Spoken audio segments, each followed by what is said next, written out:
Alright guys, ito na guys ang finished product namin. So, yan na. Medyo burado na yung ano ng pagkakaano ng semento. Pero ito, first coating pa lang to. Magsi-second coat pa kami ni partner in crime. So, yan guys. Ito, nakulangan yung kulang yung aming skim coat dahil isang sako lang yung nabili namin at kailangan pa ng permit pag sumobra sa isang sako. So ito guys, hanggang doon. So in-expect ko kanina na hindi kayang anuhin yan, pero yun nga, yun lang hindi namin naabot dahil wala kaming tungtungan. At ayan, abot naman siya hanggang sa doon. Kung ito, kayang-kaya sa isang sako o sobra pa nga. Yan. Nalagyan namin kahit pa paano yung kabilang side. Pero manipis.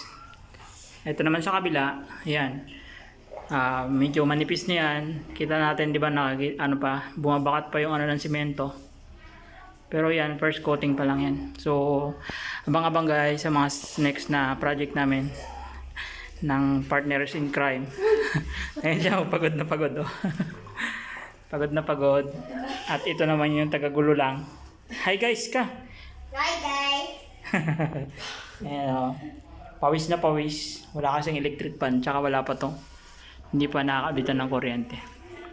Hindi pa ba nakakunik yung kuryente nyo dyan. Tubig pa lang. So ito naman, pag nakisamihan na ito, magiging plano ko dyan, nakalubog yung ilaw para hindi siya masyadong expose. At least medyo sa space. Ayan naman, yung hagdan na to, pipinturahan namin ng ibang kulay yan. Ay pagpipilian namin either kulay green or white para at least mas malinaw. Puti na lang. Yun na, so, siguro mga. Tsaka ito naman, yan, second floor. Bibilihan namin ng kung hindi plywood, yung gypsum para mas malamig. Yan. Then yun naman, makikita nyo yung taas na yun guys. Kaya hindi siya mainit.